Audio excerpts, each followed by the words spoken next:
English literature in the United states. यानी ये जो नाओशी कोरियामा है, वैसे तो ये जापान के पोएट हैं, लेकिन इन्होंने जो है इंग्लिश लिटरेचर पढ़ी है यूनाइटेड स्टेट्स में यानी अमेरिका में, and return to teach in Japan. और वापस तो जो वहाँ ने किया अमेरिका में नहीं किया, वापस जापान अपने देश आ गए। He began to write poems while he was away from home. जब वो घर से दूर रहते थे तो ना उनको पोएम लिखने का मतलब शुरू किया उन्होंने। And went on to publish 9 collection in English besides 3 translated from Japanese। तो उन्होंने ना इसको 9 कलेक्शंस उनका मतलब एक तरह से बुक कह लीजिए पब्लिश हुआ। और हाँ, इसके अलावा बिसाइड्स मतलब के अलावा, इसके अलावा जापानीज में ट्रांसलेटेड भी उन्होंने 3 किया था। He has recently published a collection entirely in Japanese, और एक कलेक्शन अभी हाल में किया तो पूरी तरह से जापानी में।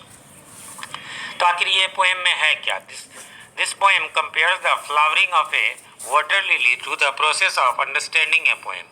यानी ये इस पोएम में कंपेयर किया गया दो चीज़ों का। किस चीज़ का? वाटर लिली का, flowering of A water lily यानी वाटर लिली जो कुमुदनी फूल होती है उसके खिलने का, और साथ में किसी पोएम को समझने के प्रोसेस का, इन दोनों चीज़ को कैसे है तो आगे देखते हैं। It is a simple poem but rich in meaning. है तो ये सामान्य पोएम बट ये रिच इन मीनिंग है। The poet says that whosoever looks at water lily, यानी जो कोई भी वाटर लिली पे देखता है, अनफोल्डिंग इटसेल्फ, जब ये अपने आप को अनफोल्ड करना, फोल्ड माने मोड़ना, अनफोल्ड माने खोलना, तो क्या होगा? कली से कोई भी फूल जो है वो खिलती है। भी इस पे गौर से देखता है ना, it's full of surprise and wonder, तो वो पूरी तरह से सरप्राइज हो जाता है, आश्चर्यचकित वंडर हो जाता है। The water lily changes its colour and size with every each passing day. तो क्या होता है कि वाटर लिली जब अनफोल्ड करती है तो आप रोज देखेंगे अच्छा आज इतना, अरे ये इतना बड़ा होगा, अच्छा ये कलर भी थोड़ा डार्क हो गया, ऐसा आपको नजर आएगा। Compare the opening of the water lily to the poem, है ना। अब यहाँ पर कंपेयर कर रहे हैं उस opening of poem water lily से। हालांकि यहाँ पर पोएम का आप मीनिंग जो है रेफर मैंने लिख दिया हियर, पोएम में refer to self reading, self reading भी कह सकते हैं। एक्चुअली क्या होता है कि सेल्फ रीडिंग आप करेंगे पहली बार हो सकता है नहीं समझ में आएगा, लेकिन आप 2 बार 3 बार करेंगे निश्चित रूप से आपको समझ में आ जाएगा। वही बात पोएम के लिए आगे कह रहे हैं। The poet says that a poem slowly and gradually reveals the inner sense, है ना, यानी द इनर मीनिंग। देखिए क्या होता है, कई पोएम्स होते हैं जो आपने पढ़ा, यही अनफोल्डिंग बॉडी आपने पहली बार पढ़ा होगा, शायद नहीं समझ में आया होगा, या तो टीचर पढ़ाए होंगे तो अलग बात है, तो वो पूरी बात बताएंगे, नहीं तो नहीं समझ में आएगा। लेकिन दोबारा जब पढ़े होंगे कुछ और मीनिंग निकला, तिवाड़े पढ़े होंगे तो और ज़्यादा अच्छे से समझ में आएगा, है ना। और एक बात और कि बहुत सारे ऐसे पोएम्स हैं जिनका सरफेस मीनिंग यानी वर्ड के मीनिंग अलग होते हैं, जबकि उनकी अंदरूनी मीनिंग अलग होती है। ऐसे कई सारे पोएम आपने पढ़े होंगे, जैसे द रोड नॉट टेकन, है ना। इसमें क्या है, वो कहता है कि 2 रास्ते हैं जंगल में जिसमें हमें जाना है, लेकिन अफसोस ये की बात है कि मैं एक ही रास्ते पे जा सकता हूँ, दोबारा नहीं। अच्छा एक बात बताइए, किसी जंगल में कोई 2 रास्ते हो, हम एक पे आ जाएंगे, एक पे कल नहीं, परसों नहीं, महीने बाद नहीं, साल भर बाद क्यों नहीं जा सकते हैं? लेकिन वहाँ तो कुछ और ही मीनिंग था। ऐसे बहुत सारे पोएम होते हैं, हर पोएम में ऐसा नहीं होता।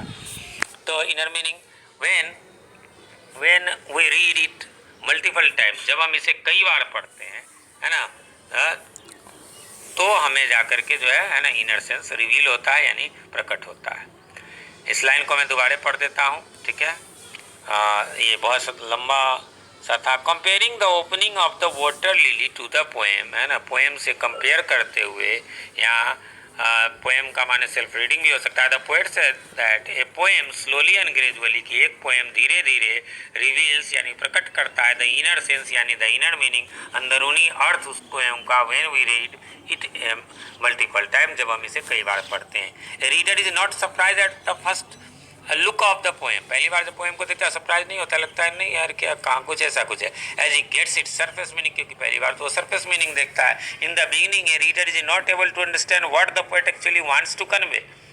तो शुरू में रीडर जो पाठक होता है, जो पढ़ने वाला था, वो नहीं समझ पाता है कि पोएट कहना क्या चाहता है। But as soon as he grasp the real meaning, लेकिन जैसे उसको रियल मीनिंग समझ में आती है of the poem, he is much surprise, तो बिल्कुल जो है वो सरप्राइज हो जाता है ना। ऐसा होता है, आपको बहुत सारे पोएम, बहुत सारी बातों में ऐसा होता है।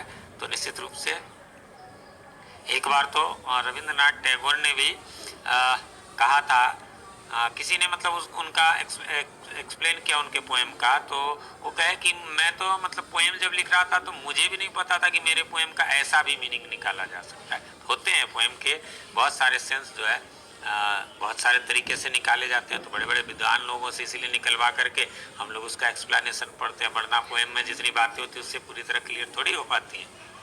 चलिए, उम्मीद करता हूँ छोटा सा था, लेकिन आपको ये पोएम भी छोटा ही था इसलिए इसका समरी भी छोटा है। उम्मीद करता हूँ आपको ये अच्छे से समझ में आ गया होगा। कैसा लगा कमेंट करके ज़रूर बताएं। लाइक करना तो बिल्कुल भी ना भूलें, और हाँ, यदि आप अपनों का करते हैं केयर तो कर दें इसको शेयर। और अभी तक आपने चैनल सब्सक्राइब नहीं किया तो कहने की ज़रूरत नहीं, आप सब्सक्राइब कर लें ताकि ऐसे ही आपके डिमांड्स पूरे किए जाते रहें।